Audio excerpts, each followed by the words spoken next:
But you gotta pull up, man. You know what this is. I know what it is. You gotta pull up. What you looking for? No, you don't. I do. No, you don't. Carter 3. It's that old. I don't always go back and listen to this like that. Alright. But you know what's on it. I do know what's on it. I think this is. You know, I didn't even get my intro. Hold on. Dead End Hip Hop. Welcome to Dead End Hip Hop. I know, right? Welcome to Dead End Hip Hop. Classic album review just for the patrons. You know what I'm saying? Y'all voted on it. We do it. That's how it go. The Carter 3 Lil Wayne. So if you coming over from the Carter 5 review, welcome to Patreon. Trust me, you'll enjoy. So B, what it beat out? So it beat out Public Enemy. It takes a nation of millions to hold us back. 7%. Jedi Mind Tricks, Servants and Heaven's Kings in Hell. 2%. That's not a classic album. Is this classics? Yeah, this is the classics. Yeah. Well, what percentage does that get? 2%. Exactly. I love Jedi Mind Tricks. That's not even one of like, the best albums. Exactly. I think they just want us to talk about it. No. Do not give them a way out. Jedi Mind has classic albums. I've already reviewed them. That is not one. Del the Funky Hope Sapien. I wish my brother George was here. 4%. Show some respect. Del the what? The Funky Hope Sapien. Del the what? Man, he got 4%. I'm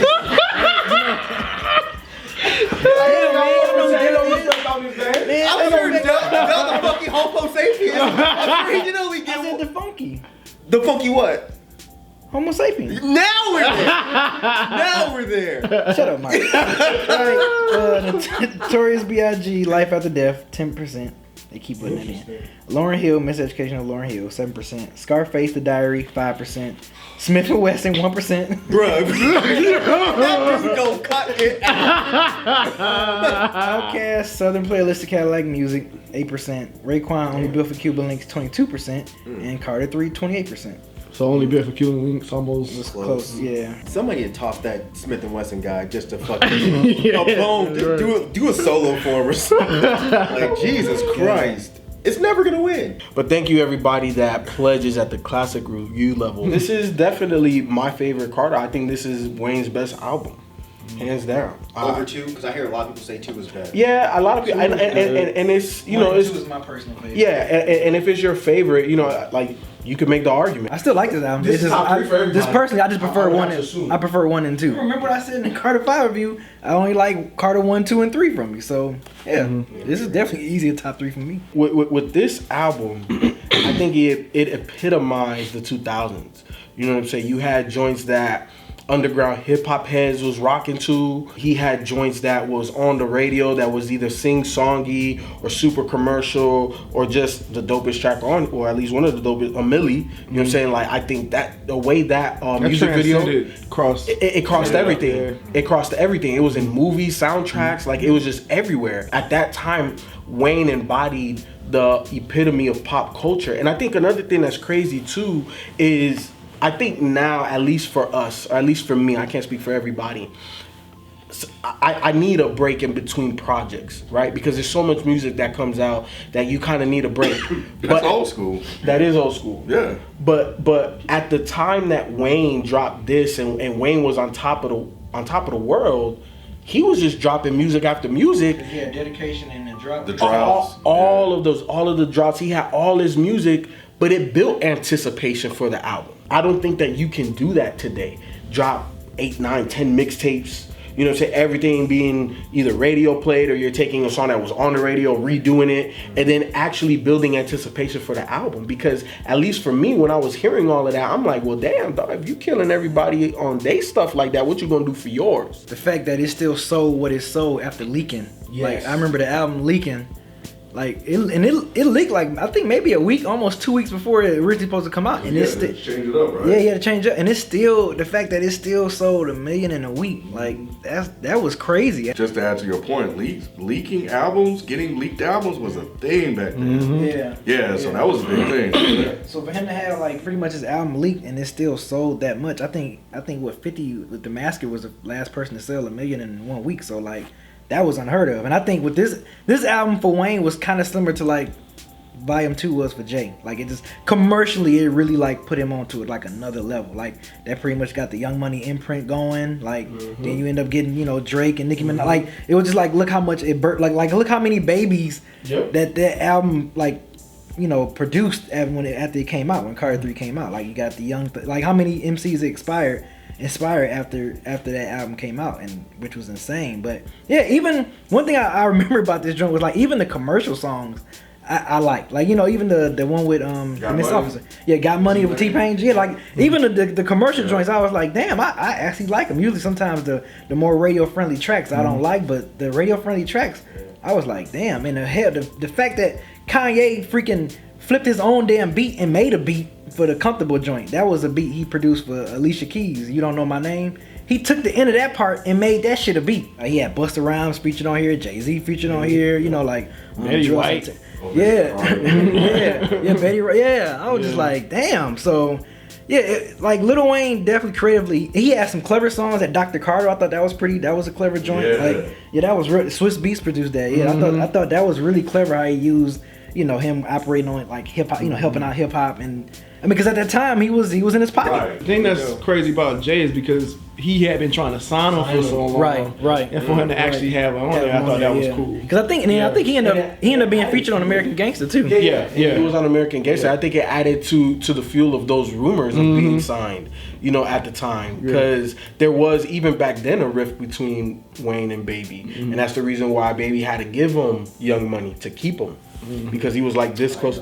He was this close to signing with Jay. After this album, Baby gave him. You know what I'm saying? And then that allowed Wayne to sign Drake and Nicki. You know what I'm saying? So it kind of paved the way. Yeah. But the funny thing is, you talk about Get Money or Got Money. Like that was the song that got me into this. Really? Oh, wow. Really? Yeah. I didn't like Lil Wayne. I didn't like Lil Wayne at all. Like I hadn't ever like really sat down and listened to like 3 or 4 of his albums. I would just hear songs here and there. Because like you said, underground dudes they fuck with Lil Wayne. And I was always like, I don't get it. Like, why do you like this? Like, I don't understand. And I don't remember what it was, but it was while we were all still working at the job. It was like, I guess I just kept hearing it. It was everywhere. Like, man, this is actually kind of catchy. He was right. So that and not a Millie? Millie didn't It wasn't get a you? Millie. I hadn't heard a Millie yet. Oh, so okay, I listened to the song and I was like, damn, I kind of like this. And it kept getting like stuck in my head. I remember the girl. You sound like Dope Knife, because Dope Knife was like, you remember in the Carter 5 review, he was like, he was kind of like, damn, I shouldn't like this, but I do. But Yeah. that was more on the Carter 2 though. He was. I was just saying, it was just saying it's the same thing. Yeah, and like the girl I was dating, she was like, why the fuck do you like this? And I was like, I don't know. And I would drive her nuts because I kept singing the word. Like, it's nothing to a big dog. I'm a great thing. I don't know what it was because it wasn't like it was lyrical, but it was like the way he was rhyming was so creative and it was so catchy. So then finally, after just wearing that one song out, I just went and I downloaded the album. And I was like, what the fuck? I like this. Like, this is actually dope. But it wasn't like, oh man, this dude's rhyming ability is fucking insane. Right. I mean, he can rhyme.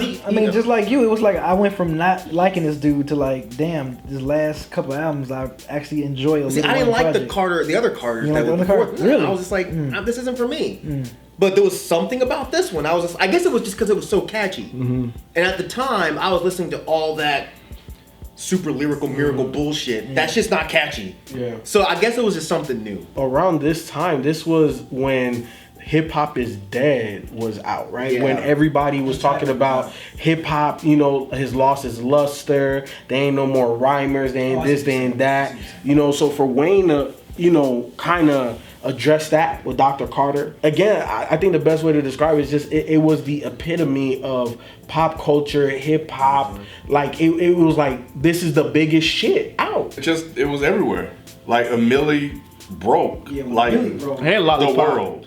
Who what? And Lollipop too. And Lollipop. Yeah, Lollipop. Yeah, but Millie was the big singer, biggest but one. a Millie was the one that had everybody. I think the thing that amazed me the most about this album, because it's like I've listened to the Carter 1 and the Carter 2.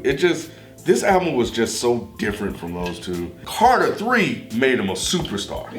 Made him a pop star. Yeah. Even though he was doing all those mixtapes, they didn't do what this did, right? So they permeated the underground world though. Right. Up, mixtape and all that. But that was it. Because he was rapping over underground beats and shit. Yeah. This shit became a cultural phenomenon.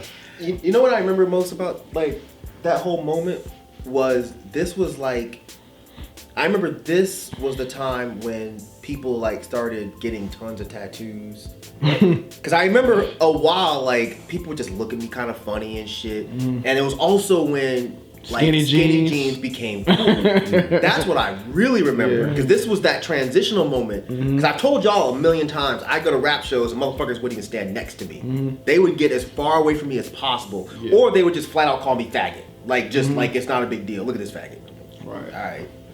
And then I started seeing like dudes started wearing like tighter jeans. And I remember one of our coworkers, she was like, oh my God, my son is trying to find tight jeans and he wanted me to ask you what you and I was like, this is a thing? And this was like a little bit before I knew who Lil Wayne really was. And then I saw and I was like, wow, this dude completely changed the entire landscape of rap. Like alone by himself. And looking now everybody looks like Wayne. It's crazy to me that one person did that.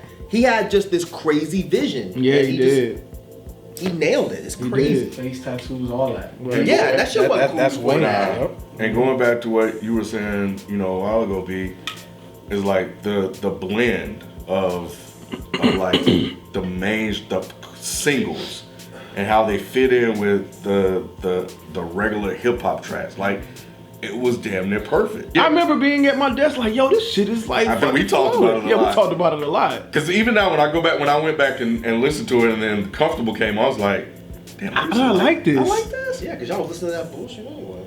I wouldn't disagree with that, but like. That's why y'all like this shit. It's possible. No, it just fit at the time. Yeah, it fit at the time. It's the time. Because it was like, okay, you had a Millie, then you had Get Money, like I said, then you had Comfortable. But you gotta think about what you were listening to too. No, I know, but I'm saying it didn't even fit. Like it didn't fit the sound. Like it did to me. Even Phone Home. Okay, Dr. Carter and then Phone Home. Like those beats were crazy. The way he was rapping over it was crazy. Babyface. I swear. Yeah, right. I know. Like, Babyface. How the hell you get?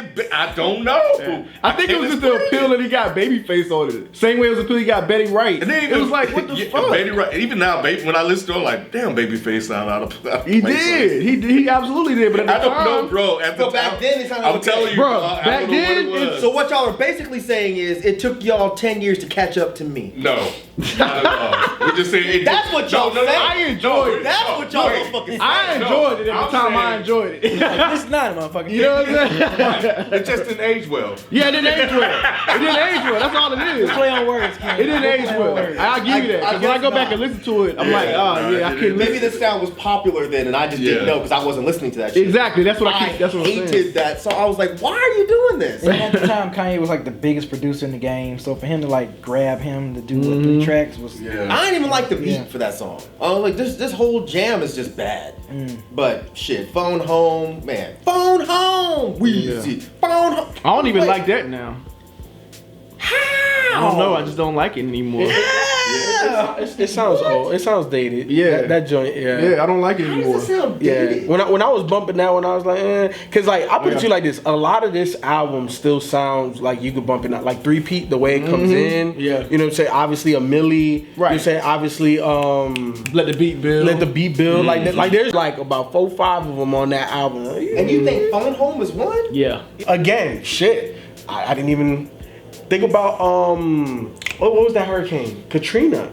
This was around Katrina, and that's the reason why Tie My Hands was also big, because he was talking about his people in Louisiana.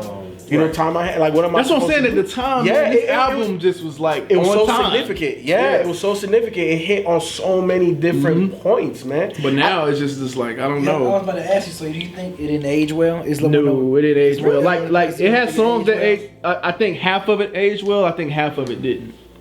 Personally. Okay. So what about the joint with Fabulous? I know that shit's crazy. Fabulous's fucking verse is stupid. Yeah. Man. Yeah. Like I think I said, I had like 30 different points when I was talking, but you know, it was the epitome of pop culture at the time. For that alone, it's classic.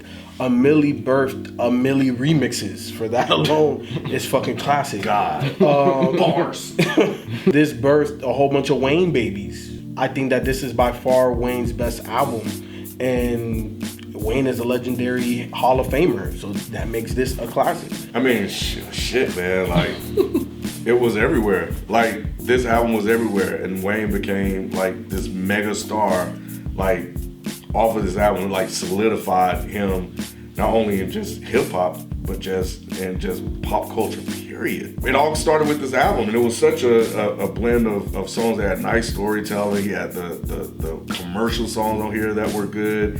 He had the slower tempo songs. He had the songs for the ladies on here. Mm-hmm. You know, like he had it was almost like a complete album at the time that he put together. And coming off a guy that, you know, having had all of his previous work, like this was the one that it was his complete body of work. It was I think I'm with Feefo. Like it was his best album. Just witnessing Wayne go from Hot Boys, you know, the block is hot, get it how you live, all the way to that, you know, was just amazing because I never thought he could create and put out a piece of work like that. Just, you know, the impact it had on hip hop at that time, man, it was freaking huge. Even though, like, personally, I like the first two Carters more, but this album was still a good complete body of work. Like I mentioned earlier, I was amazed by the commercial tracks and like the more like rapping tracks that he had on it that I enjoy. So I mean, yeah, I guess just for that is the classic and just this impact, man. It was just it was what you say, King. It was everywhere. It permeated every avenue of rap. You know, it was huge in mainstream. It was pretty big in the underground scene too. And I think, like I said, I think because it changed the landscape of rap and just socially, fashion-wise, just everything. And the fact that we're still seeing that shit today, that's crazy. Is just insane. Yeah. Like he literally changed rap. Like I think the criteria that we all agreed on for a classic album, this epitomizes it. Yeah. Like it did every single one of those things. Check the boxes. It did. It checked every single box. We're still seeing it. I don't think it aged poorly, unlike the rest of you guys. And I think just the fact that it changed the way a lot of rappers were composing their songs. Now, I mean, it led to some very bad parts of rap, in my opinion, and it led to some bad parts of urban culture, in my opinion. But that doesn't take away from the fact that, yes, it's definitely a classic album.